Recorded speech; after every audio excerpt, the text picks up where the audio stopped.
How does sales happen in real estate?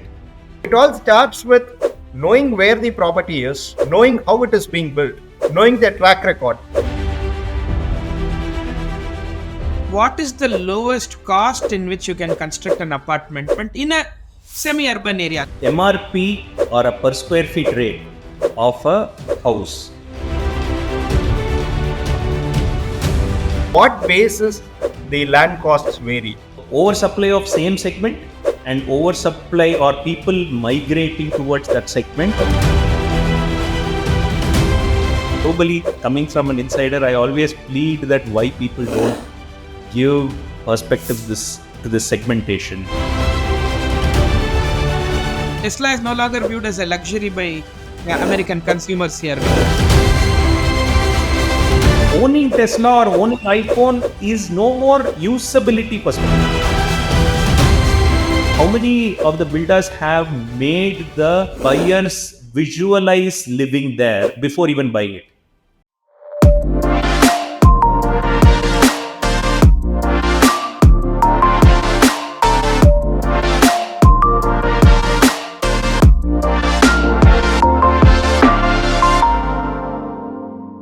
Welcome to the inaugural episode of Realiti.Club podcast.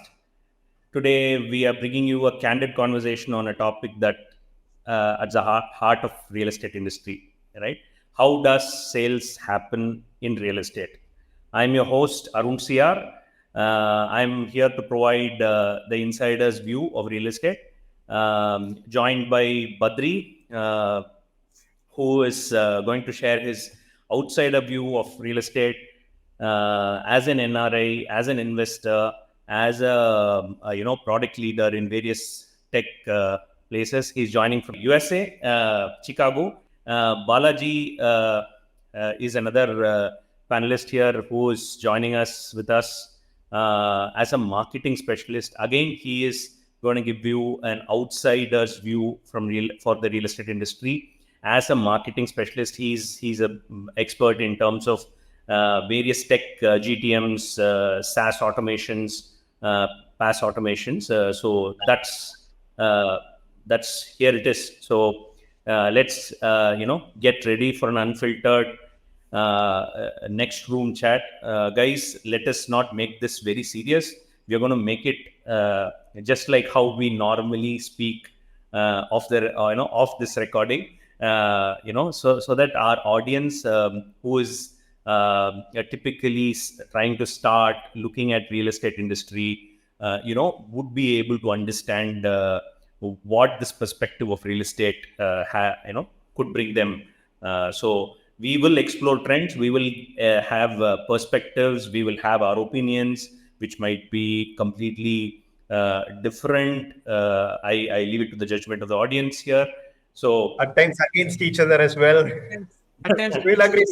yeah, that's yeah, that'll be fun. I think in today's world, none of us have patience to hear the podcast, which is I think Badri was saying, right? Badri, you tend to say you take. It has to be pushing each other. It has to be kind Yeah, of. thank God it's virtual so that nobody holds by collar each other. I think from the age of probably Shankaracharya or before, we as a civilization have evolved by arguing and debating. So it's always Exactly. fun, always enlightening. So we'll do that. That's fine when it comes to it. So Oh, fantastic. So let's get into this things, right? See, so the topic is how does sales happen in real estate?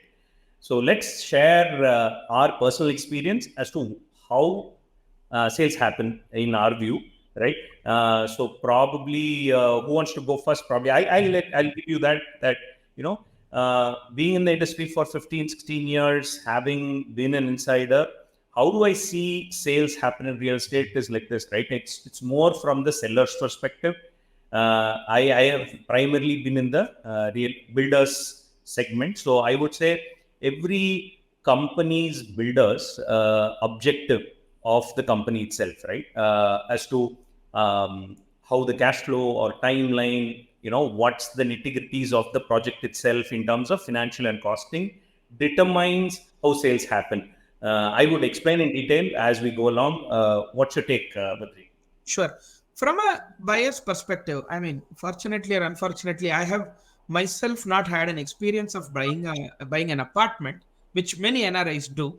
But I have definitely had a brush with selling or buying property like land through my parents and stuff, and actively engagement. But the most amount of engagement from NRIs is to buy apartments because they are a huge clientele for like urban builders and this thing. What I want to know from you is, typically, is there a method to this madness as to what are the stages in which builders start selling? Like If when you they, ask me, Badri, if you ask me, I'd like to opine here altogether. yeah, one We second. talk from the sales angle, we talk from how the industry works, but it is very important to get the perspective of what will garner interest among people like us. I'd like to put myself as an end user because I'm trying to invest in Coimbatore to buy a property right here.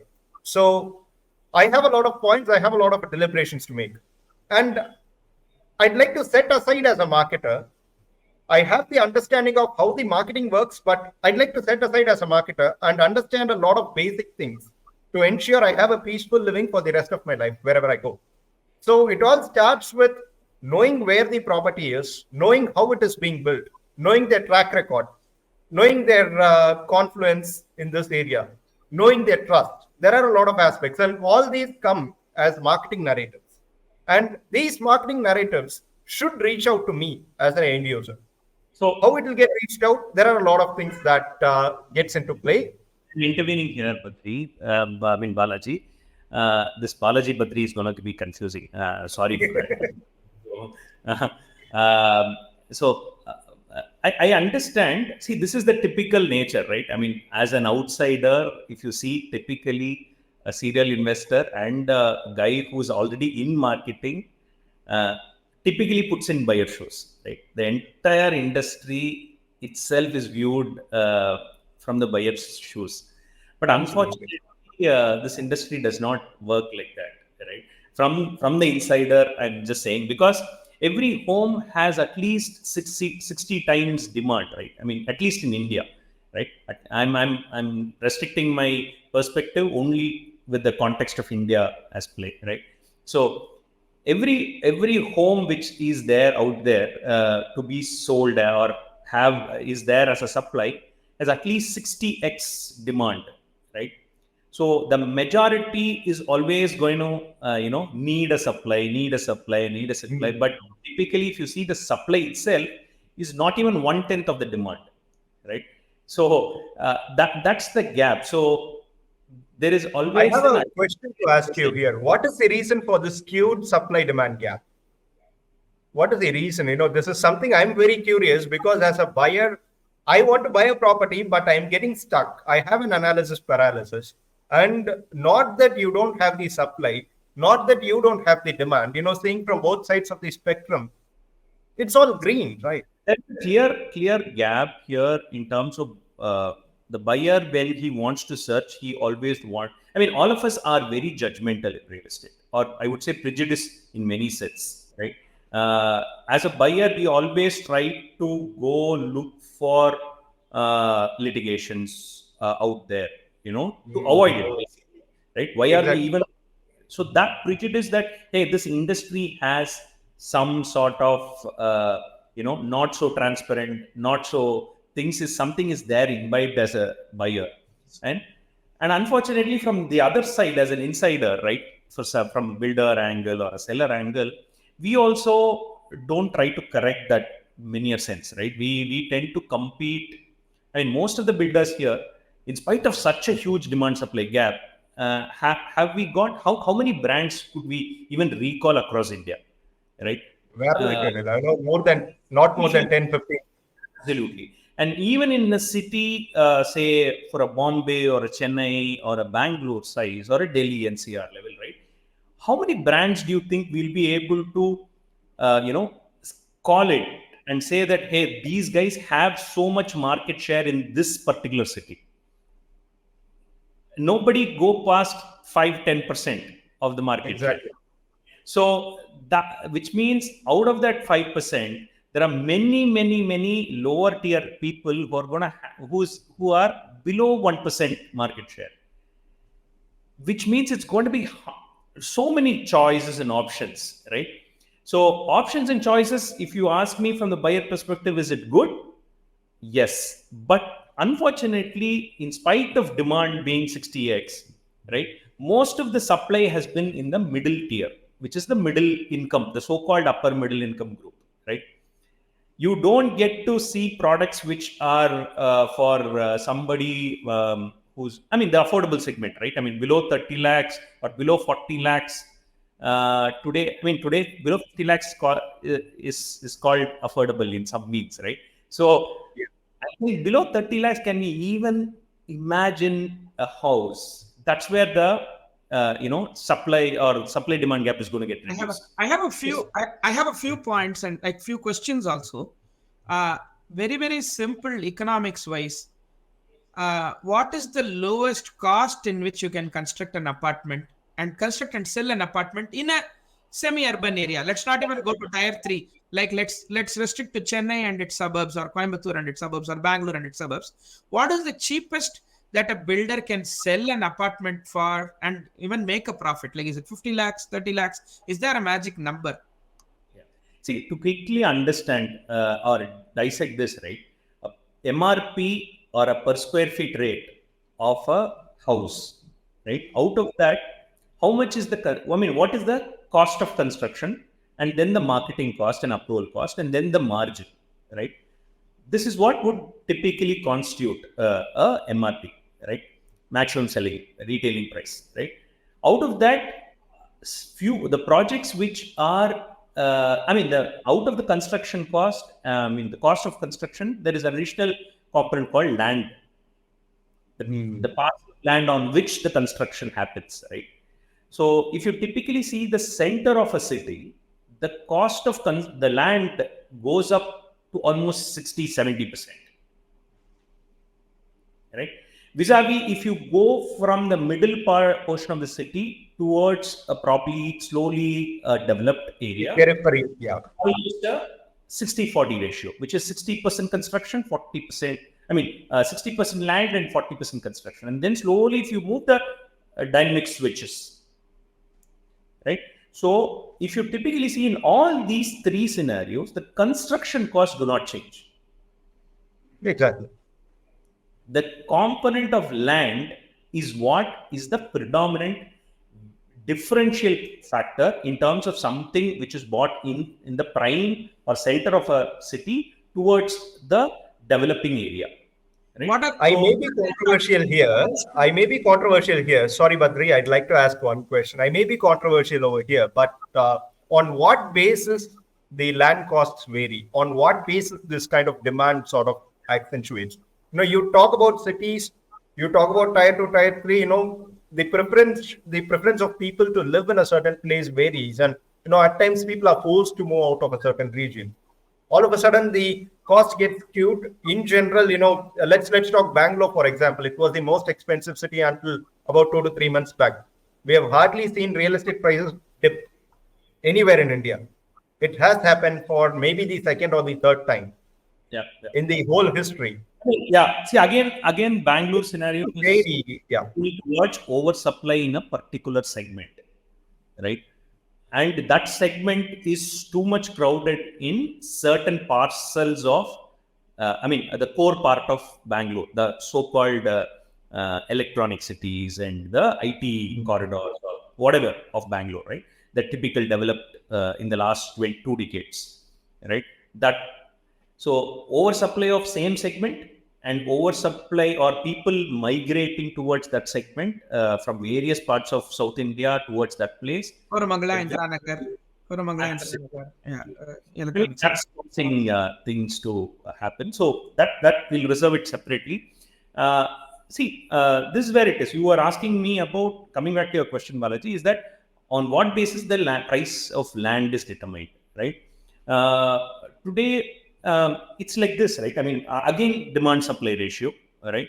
How much of population is there in a per square feet of that place, right? Which is the quantum of land and how many people are basically going and trying to occupy or be around it. So if you typically go to a developing area, we used to simply say, right, hey, I bought a plot, but slowly people have started to build, right? This we would have thought, right? And just because slowly people are building, we would probably tend to move towards buying that. I mean, our decision to buy that property is more chances, right, than a property which is like absolutely like deserted. Even though the land, the water, the greenery around it is brilliant, I don't think any of us. So the livability, right? The livability, or the also the population or the community, what it could have determines. So that is one. So livability, how is it rated? Simple, which is, are you can you build your family? Can you work? Can your school, or I mean the dependent school or the institutions, educational institutions, be around it, and there could be a possible access of hospitals, right? This is a typical livability index for a buyer, right? So this, as this index is giving more marks, right, then more people are going to throng those locations, right? And beyond this, there is an important factor called accessibility to it, which is a typical road, right? How fast could you go there? From there, how fast could you access this? Even In the US, enough. in the US, all of I mean, this it's quite comes. debatable. Yeah, 1 second. In the US, all of this comes down to school district. Like typically everything goes by school district here, and the best school districts in the country are taken up by the Desi population, and they kind of become wealthy and costly, and automatically everything develops around the school district. We don't have a school rating system, but unofficially we do the same thing in India. It is inevitably the same in Bangalore. It is inevitably the same in Coimbatore, right? Wherever I live, or it is inevitably the same in Chennai. If you go ask a buyer's decisions, right, they would tend to buy a house which is plus or minus 5 kilometers from a school. It is not just the district, right? Maybe in US it is a district level. Here our population is high, right? In India, Yeah. typically more a 5 kilometer radius. How fast can I reach the school? How fast can I come back from home? Actually, right? fascinating aspect, real life story in Chennai. I have experienced when I worked in Chennai, in Navalur or Siriseri, I think. I think this was this was 2000s or 2010s. I remember, I forget, when Hiranandani started there in Siriseri. They actually had a huge parcel of land, and they only developed a very, very small portion. But very early on, they had a school, which is obviously top notch. Hiranandani schools across the country are great in Bombay and stuff. And then the school became a magnet to all the upper middle class and rich people in the area. The school became famous, and they waited till the area became much more costlier. Then they started developing the other 80-90% of their property. So that's how they did it. Typically, to take that scenario of Chennai, Badri, if you see, Siriseri had a brilliant proposition compared to, say, even Perugudi or Sholinganal for that side, because there was a school, and just opposite to that is Siriseri, where TCS had about 1 lakh people. Yes, everybody. And Chettinad Group was building up some hospitals over there and so on. Connectivity to the bus stand. That's a huge hospital. Yeah. Absolutely. You had SSN, VIT, you had almost everything there. If you get there, you're settled for life. Absolutely. So even it's just that though, you should be a guy. now we are able to understand and realize this is what it is, right? When we want to actually discuss. But do you think even our mind works like this when we want to search a home? No. We don't look for an obvious metrics. We always get emotional about it. We always get, fancy about the interiors, fancy about the specification, fancy about the elevations, right? It's typically the positioning or the location perspective, right? Buyer is also not that, right? We typically want to judge quickly on the builder even before we start to judge the location of it itself.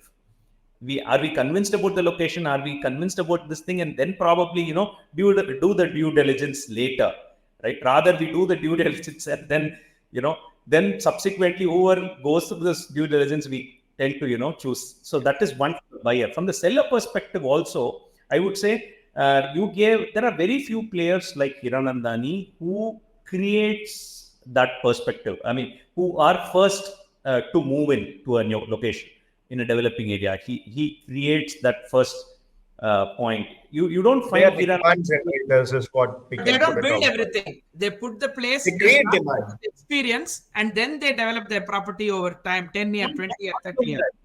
Not alone that. See, you made a point, Badri, which was they had a huge parcel of land, right? But they started one. But on the other side, there are builders who are local who tend to buy small parcels of land and do it one after the other, right? And Hiranandani's typical, strategy is this, that they make sure that they don't hunt for land everlastingly, right? Because land is the differential portion, Yeah. Yeah, right? they go to the middle of nowhere and buy a land enough to build their own town, but build the town over 20, 30 years. 10, 15, 20 years, whatever needs to be done in Chennai, they would probably be able to do it in a particular land parcel, which means they get the advantage of land, and then which is the intelligent thing to do in the industry, right? But if you see the typical today's builders, how many of them even have the capital to do it? Because we can't blame them, right? And unfortunately, the entry barrier to become a builder or to become a real estate person is almost next to nothing. As long as you have a land parcel or a capital with you, right, an asset or a money, inevitably you are going to be a real estate Even player access to credit. If you're smart enough, even access to credit. It's not even your money. And So coming back, does that mean? one second, Balaji, I want to zoom into the 60:1 because we're coming back. So to put Yeah. an analogy to, like, say, Tamil cinema, right? Though there are so many directors, so many actors, obviously the top 3, 4 superstars movies, everybody wants to watch on day one, right? Now that is the scenario with the big builders and the prime localities, prime micro markets, right? At any point, everybody's attention is at 3, 4 micro markets in all top cities, and then I want to work with the top 4, 5 builders. Now, what do the other builders do? And in the other micro markets, is their demand ratio very poor? Are they crying for attention? Or they too have their own 60:1 attention? This is typically we have read, right, in any market there are initial movers, there are followers, and then subsequently The laggards. sorry, The laggards. The laggards. and there are one more category, like I forgot. Early adopters, late adopters, and then the Exactly. laggards. Late adopters and things like that, right? So typically, if you see, the early mover is the Hiranandani, right? They tend to Hiranandani sorts of brands. I'm not saying Hiranandani say Hiranandani. I'm saying they sorts of a project or a community or a large parcel of land which one buys upfront very early, and then the regional player comes in. The regional players are mixed bag, right? I mean, they are very, very regional for two things, right? One is that because real estate is a state subject, right? Approvals are state driven, land parcels are state driven. You need to understand the state, each individual state dynamics. I always say this, right? I mean, we don't have one player who's there in every top city of India, one developer, which is not possible because it's very huge. It's not easy to license and get the product out fast. So that's aside, right? I mean, coming back to how are the tier 2, the second level, the top, leaving out the top superstars of builders, how do we get the tier 2 coping up? Balaji, you want to say something? Yeah. So when it comes to the tier 2 aspect, or when it comes to the second tier of people, they are not early adopters in the first place. Correct. They are following somebody else, which means they understand the requirement, they understand the demand. They have already seen somebody else doing something and they're just trying to piggyback on it. So probably that would be the perception that I'm trying to understand as somebody from an outsider. Piggyback is something which I want to genuinely address. Right? We need to understand, dissect and understand. It's a very good analogy or representation, I would say, which is local. That's where there is too much supply in one particular job point. Yeah. Right? which is like there is an IT corridor comes up, and there is a superstar project which comes up near to it. What they do as a superstar, they would try to address to uh, the mass there, whatever may be the mass segment or the mass plus class. I mean the affordable segment. Whoever could Yeah. basically pay a good margin with a good lifestyle, that's what they would pitch. But typically, these followers, what they tend to do, they tend to oversupply that segment. They are just a blind follower. What they do is they keep going doing oversupply. These people tend to basically, by oversupplying, what they are actually doing is value adding to both the superstars, because the superstar is always superstar is because he has moved the first, right? And second is that they are giving a false perception for the buyer, thinking that they have a variety, they have too At much this option. point of time, I'd like to quote. At this point of time, I'd like to quote somebody by name Derek Sivers. He has a famous TED talk, which is for about 3 to 4 minutes only. Where there will be one guy who will be dancing for hours together. Nobody would care a damn. When the second guy joins, gradually another 3 to 4 people will join, and the entire pack of people would subsequently, party together everywhere. So the actual credit goes to not the first guy, but the second guy who follows. So that's how the marketing dynamics change in any segment for that matter. When Padur, as we were talking about Hiranandani, when Padur saw the plan of Hiranandani, that locality was nothing. And there was a sense of skepticism. When did the actual pickup come? It's when another developer came in there. Correct. It's Yeah, when the likes of Jains and other builders, like who are pretty big, not as big as Hiranandani, but pretty big, like Pan City or something. it was Vijay Shanti who actually spiked up the growth of Hiranandani, if I may be right, because another 1.5 or 2 kilometers away was when they came up with another project. They couldn't do it to the scale of Hiranandani, but of course, they went through and they sort of spiked up Hiranandani's demand big time. These are again, we are trying to see the superstars there, right? But I'm trying to see the actual followers, right? Just leave out the first top 10 builders. They are, as you said, post the top superstar, there is scope for at least 4, 5, 6 stars, right? That's not a problem. They are going to, typically these people are going to be considered brands, irrespective of what they do, right? What they offer, how quality, what handing over time, and all those things is different. The major challenge or the marketing issues or the selling issues happen for the people who go past the top 10, right?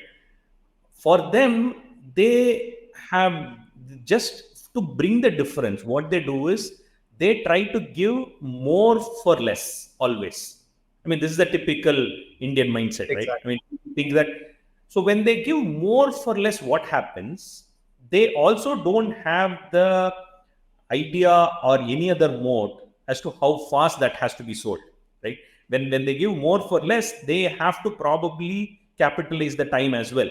If they are going to also take more time to sell more for less, which means they are going to be the losers. Exactly. Are you getting me? I mean, so I have a very curious question at this point of time. Even as we interact right now in this podcast, we are talking about huge projects and apartments and so on. Sorry if it is inappropriate. What is the fetish among people that they go only after gated communities and not something of their own, where you buy a land and you set it up, everything all sorted and so on. When it comes to India, of course, there are a lot of amenities that come up with, yet that's something you can build by yourself. You have the liberty, you have the leverage altogether. Why there is a skewed intent in that? this is where the marketing communication plays, right? I mean, we in advertising plays. How many of the people are able to understand their competition beyond just price and the list of amenities and specifications? Today, if we drive on a road and we could see a lot of banners of real estate. If I replace if I just hide most of the brand names, I won't be able to say who is what, right? Which means they typically don't try to connect to a user make the user understand why should they buy him, right? So that's where I mean, over a period of time, I've been, at least my clients understand this perspective, but globally, coming from an insider, I always plead that why people don't give perspectives to this segmentation, to this positioning, right? Then because there are so many perspectives to a same ICP, that is ideal customer profile, right? The same IT person who's 35-year-old need not have same aspirations or same career growth or same things, right? Same value proposition which will hint or guide them, right? So all families are not same. All of these things are right? So that's where I think, I mean, how many cars are there in every segment? If you see the SUV levels and the sedan, I mean, the sedan was replaced by SUV today, but I'm saying this a variety of sedan, the variety of hatchbacks, the variety of entry levels, right? How, and in spite of being variety, how are they differentiating in car? Why am I taking car is like the next highest value sold to a consumer, right? Other than real estate. So there's crazy groupthink in all of this. Even in the US, from the time I came in 2016, 2015, I have seen a mind shift from sedans to SUVs, and everybody went to SUVs in one point of time. Probably the Desi population was in the forefront of it because it's one of the more affluent population on an average. Then everybody in the COVID period went to Tesla. People are on waiting list. Now people are like, Tesla is a commodity. I don't want a Tesla. It's no longer viewed as a luxury. By the way, for viewers in India, Tesla is no longer viewed as a luxury by American consumers here. Any consumer in America now, because that whole phase of 3 years of overbuying Teslas is done. People are now figuring out what is my next luxury fixation, actually. Again, coming back to that question, I was using the word, what is that fetish that people have at this point of time? I think I want all of us to understand the consumer behavior here, right? Exactly. The above top 10 builders are failing to understand consumer behavior. Even consumers tend to lose out. I mean, we can't blame the consumers. Basically, we, as an insider who wants to sell, needs to apply our mind to figure out our difference, USP, moat, or whatever we call it, right?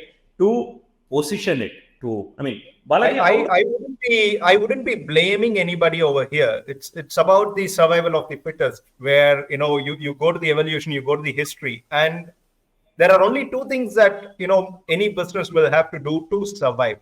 Set aside thriving, that's secondary. In order to survive, the first thing that you should do is you have to either go after a demand and give enough supply so that people throng to you, or you have to create a demand.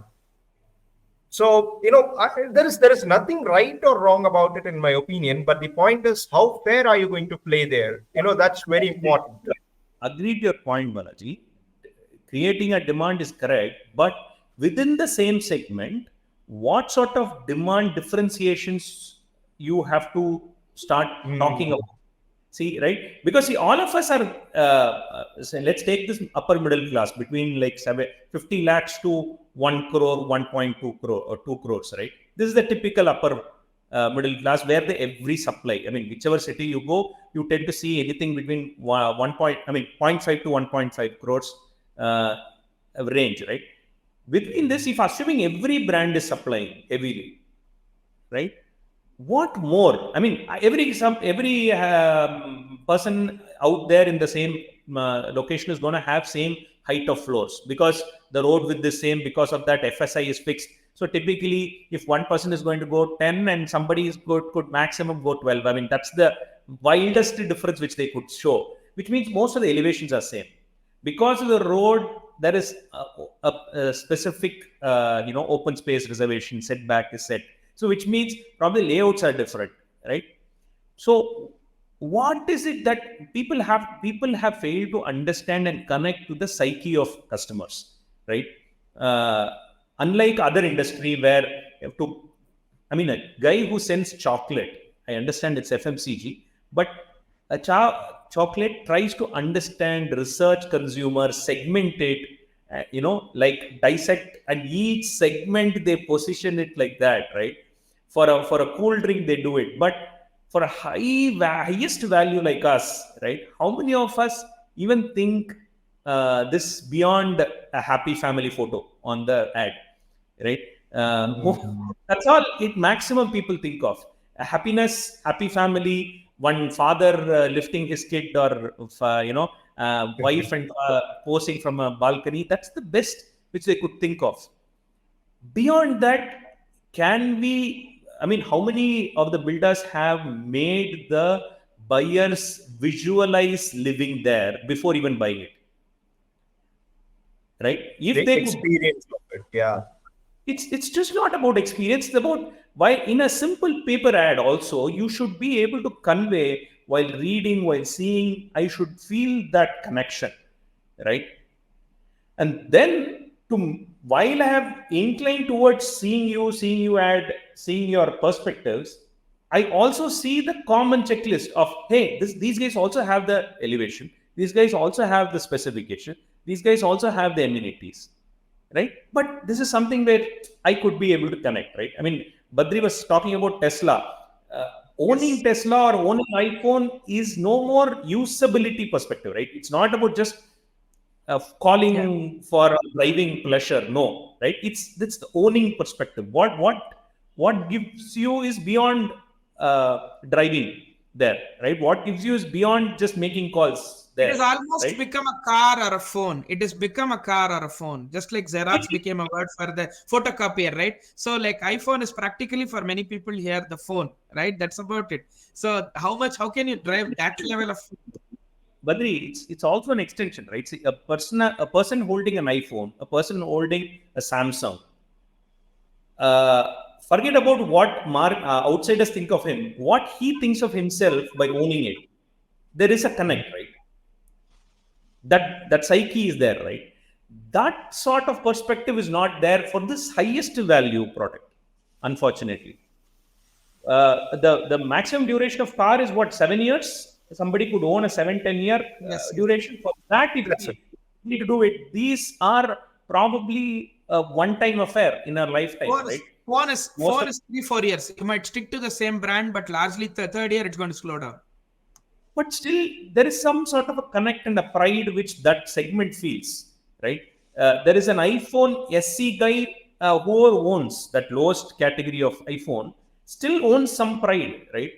For himself. Yes. It's not that everybody owns that pro model and things like that, right? So typically that sort of segmentation and positioning and conveying, communicating has not happened in real estate, unfortunately. And that's why, if you see, in spite of such a huge demand, right, uh, people are unable to sell because buyers who There is don't a sell, sense of stereotyping, right? yeah, sorry. There is a sense of stereotyping, right? When it comes to, the place where you live, the livability index is always based on how we started with, having a school district. It's about the education system and then the facilities and then the basic needs to be meted out. It's all standard and it's all a template It's where become a you know, checklist life. people Yeah. easily tend to compromise on it. Absolutely, it's a checklist, and it's overrated, I would say, in today's scenario. Most of the builders don't won't. I mean, there are 99% of the projects out there fits into this checklist by default. There could be one, probably 2% of projects which gets into some sort of a cramp, right? That could be easily dealt with a proper counsel and a due diligence from the market, right? Before you buy, you go to a legal expert, you go to your local broker intelligence, you should be able to figure it out. Ask your family's influencers, they should be able to tell you, don't buy those 2%, right? 98% is obvious. So as you said, this obvious is just because there is a list of things which I could have as an obvious, I just put it out there, and it's like mess. How many of us have seen the classified page of any of the newspapers? That's how the market is. Nothing is different, It's right? all the same, just the It's logos are commodity, different. it's commodity with a capital C. Absolutely. Just because of this, only 99 acres magic bricks exist. Because the market is like a classified, right? all of us tend to accept, a classified sort of a page also. Anyway, that's a passing comment. I have a quick question to you, Arun. What is the paradigm shift that you want in this industry to happen? So that the sale happens well informed, there is some sense of diligence, there is some sense of comprehension that we as marketers could do in a way that they get educated. There are several aspects that we can talk about, but what is the basic thing that is being missed out as somebody, as an insider, that you would say? I would say today the markets, I would say the superstars are failing to do certain wild things as product leaders. The superstars, I think by now all of us would understand who I'm meaning, right? The superstars have not valued or innovated enough in terms of structural engineering, in terms of architecture, in terms of giving a brilliant new design. If they take any of these people could take product leaderships, right, positions, then the followers would start splitting up, right? Few people would go to value, few people would go to design, few people would go to that and this, and then customer will have some sort of categories towards which they will start investing money on, right? Typically, if you see, Maruti is positioned for something vis-a-vis a Toyota, right? Vis-a-vis a Renault or vis-a-vis a Hyundai, right? So now all of us know what if I buy a Volkswagen, say 15 lakhs, I have a budget to buy a car in India, and I have certain options with all the brands. But my decision to buy a Skoda vis-a-vis a Maruti, my Maruti vis-a-vis a Hyundai, Maruti is by default always a mileage, right? The best value proposition of the world, right? So these sort of differentiation in terms of, hey, I buy this because this is like brilliant designs. I live in complete architectural marvels, right? That sort of availability is not there. The differentiation within the segment, I mean, right? And there are no aspirational categories like, okay, there are people who want certain sort of lifestyles. It's not the livability alone, right? It's not the checklist alone. It's about the lifestyle and community. How many of them are able to? So there are very, very few. I would say we could count in entire India, for the entire population of India, we could just nearly count, and it could maximum be double digit. Maximum it can extend to a double digit where people have focused on differentiating and figuring out their niche in the market. Otherwise, 99% of them go to a mundane list. As I said, if I just remove the logo, a single contractor's elevation is no different from a biggest brand out there, right? A fresh entry today, if I am entering tomorrow with a project in a particular location, my elevation and my spec will probably match with somebody who has been here for 10-15 years. Unfortunately, All right. there's absolutely nothing there. So the differentiation in terms of this is where I feel the product leaders there's not much of product leaderships here. Hiranandani is one brilliant case. They always have clarity. They've been focused enough. But I'm saying there are many more regional players who have to come, be the Hiranandani of the regions, be the DLF of the regions, be the Purvankaras of the Lodha does it in parts of Lodha does it in Pallava, yeah. Lodha, Pallava, close to my in-laws. And then similarly, Purvankara in Sarjapura Road. There are like huge projects. They have a 10-20 year roadmap. Especially, I would not even, definitely Lodha and Hiranandani are that whole 15-20 year township city kind of a plan, right? They take a very long-term approach. Absolutely. Those sort of things has to happen, and more the high rises is not the way forward that we are already seeing from the likes of Bangalore's or whatever it is. Right, somewhere down the line, some point of time of the year, you're going to feel the starvation of water or starvation of something, and something is some flood and things like that. So something gets alarmingly wrong is when people try to understand what has actually gone wrong, and in the end, it's the developers that get blamed as well. That's a different debate altogether to discuss. But the comprehension of people in terms of how they want to invest as a property. There is a sense of, not taking ownership of their own decision is there as well. It's again in the way that we communicate and the way that we as developers educate as well. Even That's happening.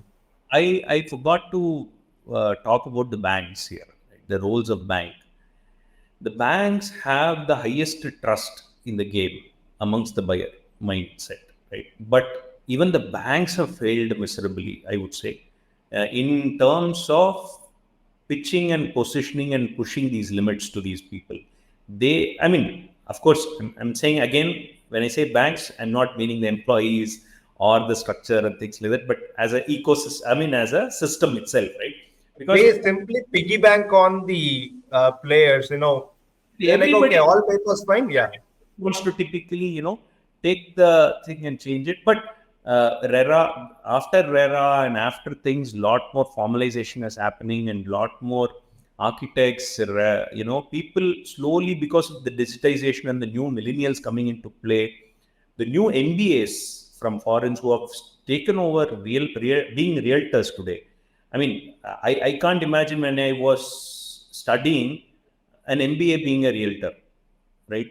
Or an realtor. So, but I mean, all of us, right? So today, that's absolutely not there, right? So, and this decade, before 2030, I expect these realtors are going to, propose better differentiations, better perspectives to buyer. Thereby, the so-called new homes, which are templated, will not be sold better, faster. Because they are not sold faster, they would push towards differentiating and finding new differences, and thereby they find towards tangential positionings.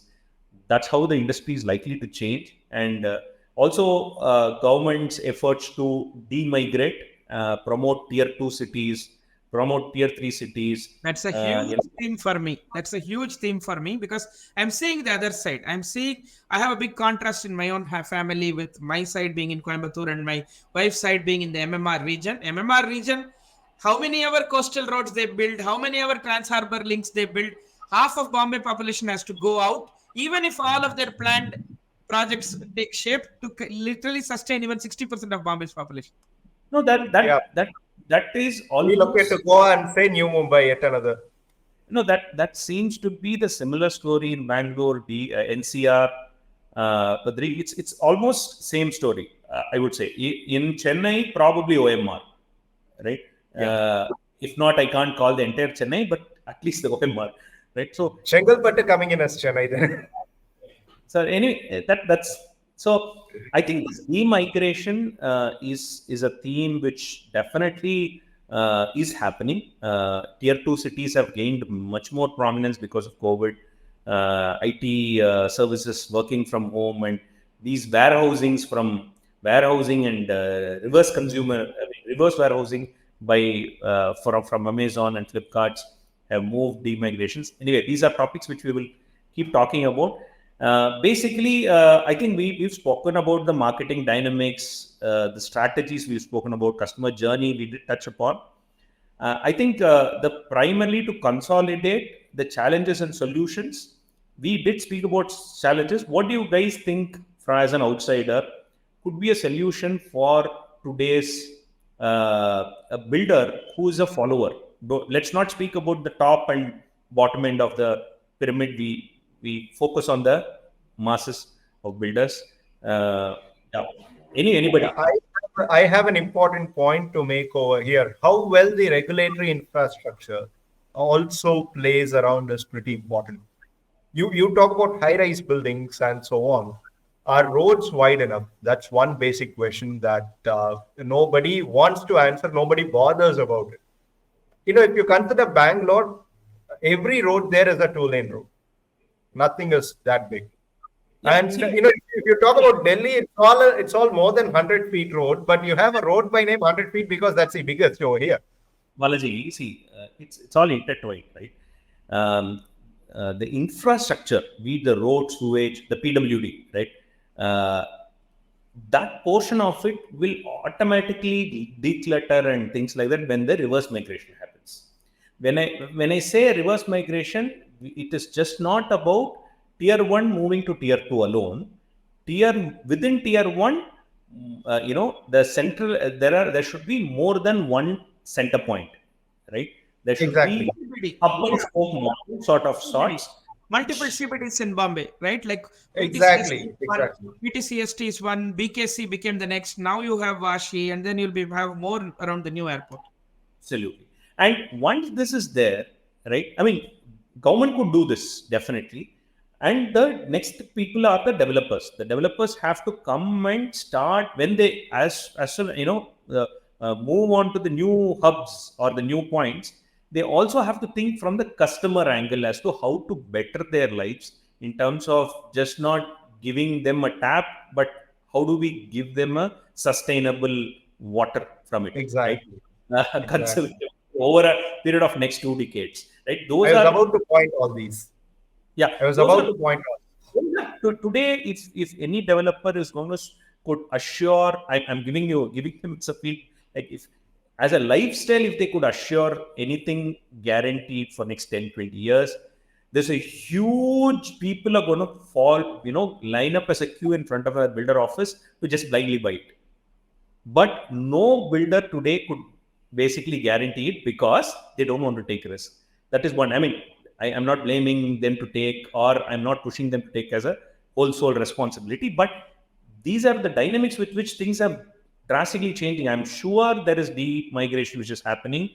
By 2025, 2026, there is a lot more new locations which are going to come up. But at least going forward, when we launch new projects, can we look at giving people a 10-20 year sorts of a guarantee in terms of the lifestyle, what we put out in the paper as a brochure, right? If we could assure that, right, then there is a lot more perspectives to it, right? So that's where this I think it's if that's it is then probably we could wrap up for today, Yeah. and then up for a next episode where there are a lot more things to speak about. We did touch We upon. have quite a few sharp points right from this to be discussed, starting from the regulatory side of things to livability to, putting the blame on you or the experts from the industry. We have quite a lot to discuss. I think Balaji, going forward episodes, I am looking at helping the players who's an audience. The audience are going to be those developers who have one project per, they are one city wonder, one city, one project sort of a builder, right? How Yeah. could we do through our conversations could help them, or through our podcast could help us? 100%. We should be the first agenda. Second is there are sales guys out there within a company, and outside the company is a broker individual. So how do we help these individuals? Balaji, your role is very, very key because you have super, expertise in terms of the micro aspects I of was about to come. the pre-sales course of it or the post-sales course of it, how to meticulously funnel, how could we automate, even being a one individual or a single person team, how can they could probably scale up from there? These are things which I'm sure you could add value. And Badri, I want you to also bring about the West maturity in terms of tech in prop, right? And also the processes. How are agents, builders, developers, with whatever problems we spoke, how the West has handled with the limited population and probably with less amount of demand also, how they are able to differentiate themselves in Europe, US sorts. So if we could bring those informations, let's do our homework and probably, if you could value add in the subsequent episodes, that'll be great. Definitely. I get you. On a parallel note, it's about how the communications will have to be set and how the end users, the buyers, should comprehend whatever communication that you as a developer or you as a realtor would do is something that adds as a crux.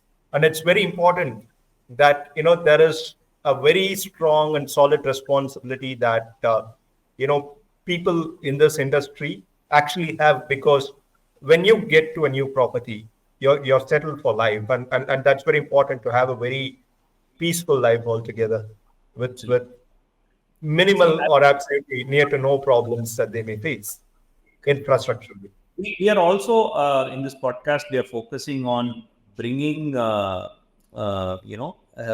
people who have gone past a decade in terms of real estate, right? As realtors, we would like to present their stories. We would like to interview them. We are doing it in parallel. Probably it would few lives would go in our channel where we would, what we're trying to do is the journey would probably enable the audience not to commit, or could probably learn from their experience and avoid the quantum of years which they have otherwise. These are also one of the objectives. So our trio conversation should bring about more of the West and the tech and the best practices of other industries and the marketing to this audience, and the interviews, the successful people could basically speak about their journeys as well. Yeah. I have a conclusive remark as a marketer. I'd like to play a devil's advocate over here. I'm somebody who has done advertising campaigns for builders, and I'm somebody who is right now, doing due diligence as a buyer as well, because I understand the best of both worlds. That I'm citing this, that I'll have to play a devil's advocate where I'll talk about strategies for developers and realtors, and I'll also be saying don't get carried away by the content and ads that pop up on your social media, citing everything. You may have a requirement, you may have a value system for yourself, you may have a wish, you may have a deal. How are you going to profile yourself as an individual and try to find something that might suit your needs 360 degrees, something that I'd like to bring in as we move forward. So, talking about the operational side of things is one thing. Talking about the residual users who may come in and understand how the industry works, as somebody who's a meticulous buyer, is one more aspect that we need to factor in. And we've been only focusing predominantly on the people who are within the industry, and we have to also factor in the key contributor to the industry, who are the buyers. They are a part of the industry as well. Every individual on earth is somebody that belongs to this industry. Just that their participation is only once or twice in the lifetime, and that doesn't mean we should be disregarding them. This is one sharp point I'd like to make as a conclusive remark, and henceforth we will move in that direction. That's the suggestion and advice we have. Absolutely, and we this is our first episode. I would say that we need to also get feedback. Audience, please feel free to Exactly.